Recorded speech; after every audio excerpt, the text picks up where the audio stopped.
स्वाध्यायः परमः। Doctor Baba Saheb Ambedkar open university.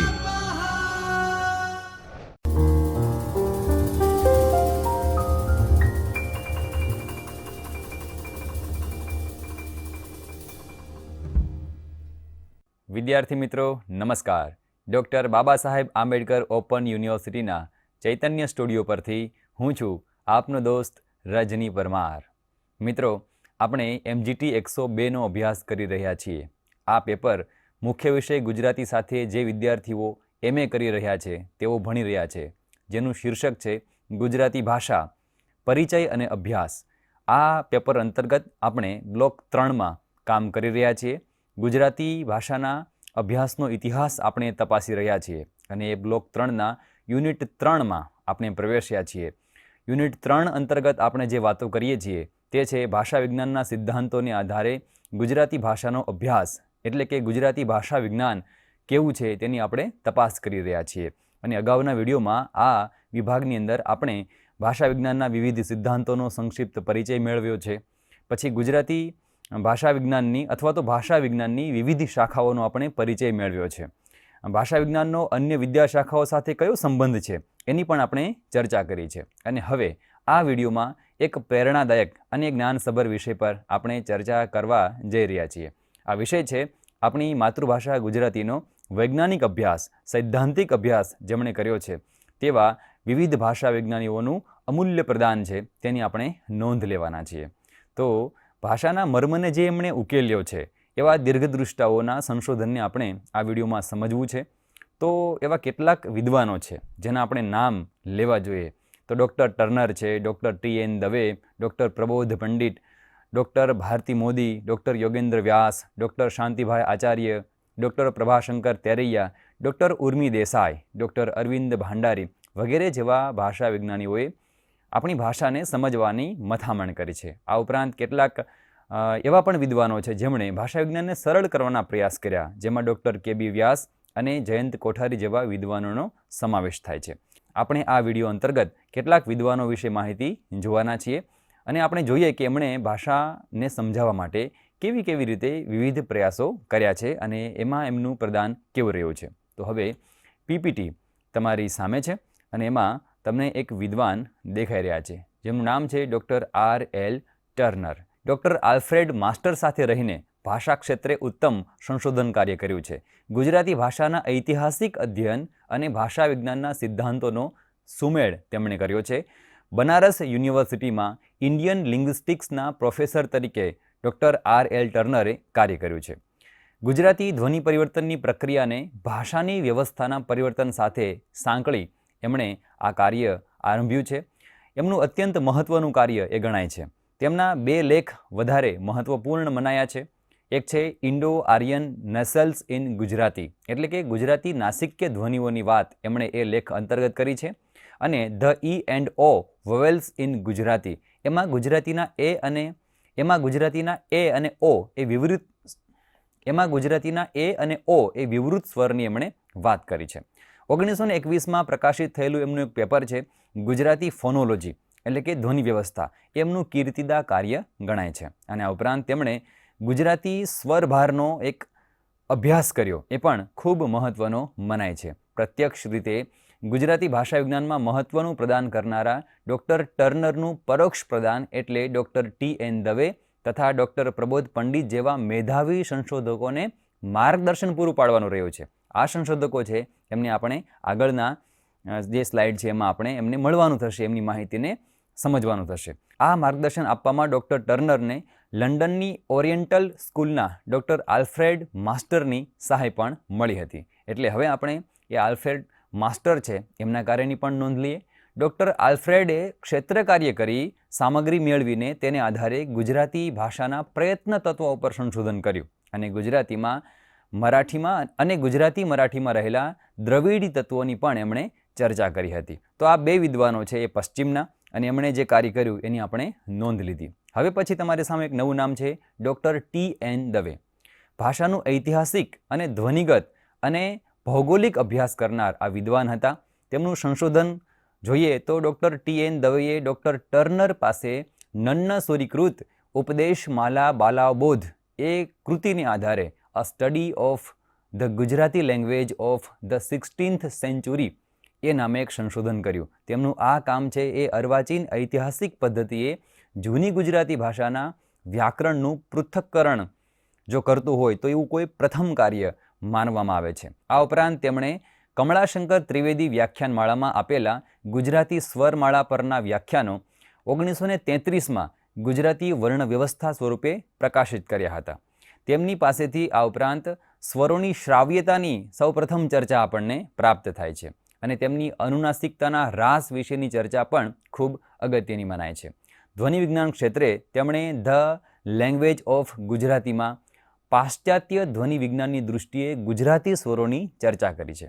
આ ઉપરાંત તેમણે બોલીઓનું સર્વેક્ષણ પણ કર્યું છે, જેમાં એમણે 1944માં linguistic survey of the borderlands of Gujarat એવું એક સંશોધન બહાર પાડ્યું અને એ ગુજરાત રિસર્ચ સોસાયટીના ઉપક્રમે કરેલું ગુજરાતના સીમાવર્તી પ્રદેશોની બોલીઓનું સર્વેક્ષણ છે. એટલે આ પણ એક એમનું ખૂબ ઉમદા કાર્ય છે. તો ભૌગોલિક ભાષા વિજ્ઞાન ક્ષેત્રે પણ એમણે કામ કર્યું છે. તો 1848માં પ્રકાશિત થયેલું ગુજરાતી ભાષાનું સીમાંકન ભૌગોલિક ભાષા વિજ્ઞાનની દૃષ્ટિએ થયેલું ખૂબ ઉમદા કાર્ય રહ્યું છે. એટલે એ રીતે આપણે ડૉક્ટર T.N. દવે છે એમને યાદ રાખવા જોઈશે. પછી એક નવા વિદ્વાનની આપણે વાત કરવી છે, ડૉક્ટર હરિવલ્લભ ભાયાણી. તેમણે તુલનાત્મક ભાષા વિજ્ઞાન અને વ્યાકરણ વિચાર એવું એક ક્ષેત્રે કામ કર્યું છે. ડૉક્ટર હરિવલ્લભ ભાયાણીનું પ્રદાન મહદઅંશે તુલનાત્મક ભાષા વિજ્ઞાન ક્ષેત્રે રહ્યું છે. એ ઉપરાંત તેમણે 1969માં થોડોક વ્યાકરણ વિચાર એ નામના પુસ્તકમાં ગુજરાતી વ્યાકરણના કેટલાક મુદ્દાઓની ચર્ચા કરી છે અને એ વિષયો પર ઘણી સામગ્રી પણ પૂરી પાડી છે. આ પુસ્તકની પ્રસ્તાવનામાં જ તેમના અભ્યાસનો મુખ્ય ઉદ્દેશ સ્પષ્ટ થઈ જાય છે. તેમણે ઉદાહરણ સાથે એ બાબત એવી સમજાવી આપી છે કે જે જુદી જુદી પ્રકૃતિ ધરાવતી ભાષાઓ છે એના વિશ્લેષણ પરથી એમણે કેટલાક ખાનાઓ તારવ્યા અને એનાથી એવું નક્કી થયું કે ભેળસેળ કરીને ગુજરાતી ભાષાની સામગ્રી છે એ ઢાળવામાં આવી અને અનેકવિધ અસંગતિ, ગૂંચવાડા અને ભ્રમો છે એ ઊભા થયા છે. એમણે એવું સ્પષ્ટ કર્યું કે એક તરફ સંસ્કૃત વ્યાકરણમાં કૃદંતનો ખ્યાલ અને બીજી તરફ અંગ્રેજી વ્યાકરણમાં પાર્ટિસિપલનો જે ખ્યાલ છે અને ત્રીજી તરફ ગુજરાતીના કરતો, કર્યું, કરેલું, કરી એવા રૂપો છે એને અલગ અલગ રીતે માળખામાં ગોઠવી આપ્યા. આ સંદર્ભે તેમણે આખ્યાતિક રૂપોનું વર્ગીકરણ પણ કર્યું છે. કર્મણી, અકર્તૃક અને આત્મનેપદી રચનાઓની માહિતી પણ તેમણે આ પુસ્તકમાં આપી છે. તો એ રીતે હરિવલ્લભ ભાયાણી અગત્યના છે. એવું નથી કે એમણે આટલું જ કામ કર્યું છે, પરંતુ આપણે એમને ગુજરાતી ભાષા વિજ્ઞાન ક્ષેત્રે જોવા જઈએ તો એમના આ પુસ્તકની નોંધ લેવી પડે. હજી આપણે આગળ આ વિડીયોથી આગળ ચાલીશું કે નવા વિડીયો આવશે ત્યારે હરિવલ્લભ ભાયાણીનું કોઈ બીજા મુદ્દાથી કામ જોઈશું તો એની માહિતી આપણને અલગથી પણ તમને સમજવા મળશે. હવે પછી પ્રબોધ પંડિત એમની કેટલીક માહિતી તમારી સમક્ષ મૂકું છું. તો આધુનિક ગુજરાતી ભાષા વિજ્ઞાનના સ્થાપક કહેવા પડે એવા ડૉક્ટર પ્રબોધ પંડિતે ડૉક્ટર ટર્નર પાસેથી a study of Gujarati language in reference of તરુણ પ્રભઝ શાળાવશ્યક બાલાબોધ આ વિષય ઉપર સંશોધન કામ કર્યું અને એમાં એમણે શું કર્યું તો એમાં પ્રાચીન ગુજરાતી ભાષાનું ઐતિહાસિક નિરૂપણ અને વિશ્લેષણ કર્યું છે. પ્રાચીન ગુજરાતી કહું એટલે જૂની ગુજરાતી ભાષાનો સમાવેશ થશે. ઉપરાંત ભારતીય આર્ય ભાષાઓ સાથે ગુજરાતીને સાંકળી અને એ સમજાવતો એમણે શબ્દકોશ પણ તૈયાર કર્યો છે. એ એમના સંશોધનની આખી વિશેષતા છે. સંશોધન અંતર્ગત એ શબ્દકોશ તૈયાર થયો છે. પ્રાકૃત ભાષા એવું એક પુસ્તક આપ્યું. એમાં તેમણે પ્રાકૃત ભાષાના સ્વરૂપની વિગતે ચર્ચા કરી છે. આ ઉપરાંત ઇન્ડો આર્યન સિબ્લિન્ટ્સ ઇન ગુજરાતી આવું એક પુસ્તક મળે છે અને હિસ્ટોરિકલ ફોનોલોજી ઓફ ગુજરાતી વોવેલ્સમાં એમણે ગુજરાતી ભાષાના ધ્વનિઓના ઐતિહાસિક વિકાસની ચર્ચા કરી છે. 1952માં તેમણે notes of the Bhili dialects of north and east Sabarkantha એ એક પુસ્તક આપ્યું. તેમાં તેમણે સાબરકાંઠા પ્રદેશની બોલીઓનું સ્વરૂપ સમજાયું છે. ત્યારબાદ ચરોતર દર્શન એવું એક પુસ્તક આપ્યું. તેમાં એમણે ચરોતરી બોલીની ચર્ચા કરી છે. ગુજરાતી ભાષાનું ધ્વનિ સ્વરૂપ અને ધ્વનિ પરિવર્તન આવું એક પુસ્તક એમણે આપ્યું. આ પુસ્તકમાં તેમણે ભાષાની સમજ આપી, ધ્વનિ ઘટક અને ધ્વનિ નિર્માણની સમજ આપી, ધ્વનિ પરિવર્તન કેવી રીતે થાય તે સમજાવ્યું અને બોલીઓની પણ ખૂબ ચોકસાઈપૂર્વક વૈજ્ઞાનિક રીતે ગુજરાતીમાં રજૂઆત કરી છે. ગુજરાતી ભાષાની ધ્વનિ ચર્ચામાં મરમર સ્વર છે, ય, વ ઉપરાંત હ અર્ધ સ્વર તરીકે કેવી રીતે આવે છે તેમની પણ મૌલિક વિચારણા તેમની પાસેથી આપણને મળે છે. તેમણે ધ્વનિ પરિવર્તનોને વ્યાકરણી પરિવર્તન સાથે સાંકળ્યા છે, જે તેમનું એક નવું પ્રસ્થાન ગણાય છે, એટલે એક નવી શરૂઆત ગણાય છે. એમણે એ જે વાતો કરી છે તે ભાષા વિજ્ઞાનના અર્વાચીન અભિગમો તથા વ્યાકરણ, અર્થ અને આકાર, આવું જે પુસ્તક મળે છે તેમાં એમણે સંરચનાવાદ પછી ચોમ્સ્કીનું જે ટ્રાન્સફોર્મેશન જનરેટિવ એવા જે નવા અભિગમો હતા એમની પણ વાત જોડી છે. તેના વૈજ્ઞાનિક પાસાઓની ચર્ચા પણ એમણે કરી છે અને ગુજરાતી ભાષાના અભ્યાસ સંદર્ભે તેની વૈજ્ઞાનિક તપાસ એમણે કરી આપી છે. એટલે આપણે જે ટાઇટલ છે આપણું કે સૈદ્ધાંતિક અભ્યાસ કરનારા જે ભાષાવિદો છે ગુજરાતી ભાષાનો, તેની આપણે નોંધ લઈ રહ્યા છીએ. એટલે એ પણ તમારે સમજવાનું છે. આ ઉપરાંત એમની પાસેથી જે ગુજરાતી સાહિત્યનો ઇતિહાસ ગ્રંથ 1 એવું મળે છે પુસ્તક, એને પણ નોંધપાત્ર છે. તેમાં ગુજરાતી ભાષાના વિધાયક પરિબળોની એમણે માર્મિક ચર્ચા કરી છે.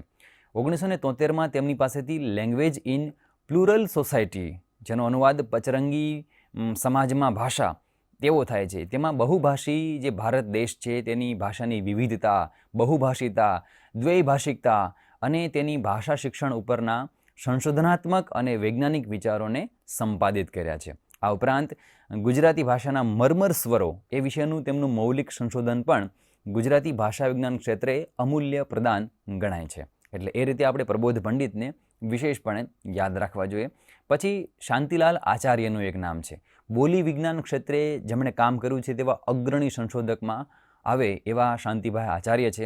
1960માં તેમણે તેમનું એક સંશોધન કાર્ય, જેમાં હાલારી બોલી એક ભાષા વૈજ્ઞાનિક અધ્યયન, એમાં હાલાર પ્રદેશ એટલે કે સૌરાષ્ટ્રમાં જે હાલાર પ્રદેશ છે તેમાં હાલારી વાક સ્વરૂપની, બોલાતા સ્વરૂપની ઐતિહાસિક ભૂમિકા જણાવીને હાલારી બોલીના વિભાજ્ય ધ્વનિ ઘટકોનું વિગતે વિવરણ કર્યું છે. આ ઉપરાંત તેમણે કચ્છી બોલી ઉપર કામ કર્યું. તો કચ્છી બોલીનું કામ કરતાં તેમણે સેગમેન્ટલ ફોનિમ્સ ઓફ કચ્છી, તેમાં વૈજ્ઞાનિક અભિગમથી તારવેલા કચ્છી ધ્વનિ ઘટકોની યાદી બહુ સરસ રીતે આપી છે. કચ્છી ગદ્ય એટલે કે લોકકથાઓ અને તેમનું ભાષા વૈજ્ઞાનિક અધ્યયન એ પણ એક સંપાદન કર્યું, જેમાં તેમનો ઉદ્દેશ્ય લોકકથાઓને આધારે કચ્છી વ્યાકરણનું પ્રાથમિક પૃથ્થકરણ કરવાનું હતું. તો એ પ્રમાણે એમણે કામ કર્યું. બીજી કેટલીક બોલીઓ પર પણ એમણે કામ કર્યું, જેમાં ગુજરાતી ભીલી વાતચીત એ એમનો એક વાક્યનો કોષ છે. પછી ઉત્તર ગુજરાતની ભાષા સર્વેક્ષણ અને અભ્યાસ, એ પુસ્તકમાં તેમણે ઉત્તર ગુજરાતની ભાષાઓનો વિગતે અભ્યાસ કરી આપ્યો છે. પછી સીધી કચ્છી વાર્તાઓ એ એક પુસ્તક આપ્યું, તેમાં તેમણે સીધી કચ્છી વાર્તાઓ એ પુસ્તક આપ્યું, તેમાં તેમણે નેગ્રીટો ભાષા જૂથની 3 સીધી જામનગરી નજીકના બેડીના સદીઓની વાર્તાઓનું ભાષા પૃથ્થકરણ સહિત સંપાદન કરી અને એ પુસ્તક આપણને આપ્યું છે. આ ઉપરાંત એમનું એક જાણીતું પુસ્તક છે અમે બોલીઓ છીએ. તેમાં એમણે કચ્છી બોલીની વિવિધ જ્ઞાતિઓની તથા સૌરાષ્ટ્રી, ઉત્તર ગુજરાતી તથા આદિવાસી પ્રદેશના વિવિધ વિસ્તારોની બોલીઓની ભાષા સામગ્રીનું સંપાદન કર્યું છે.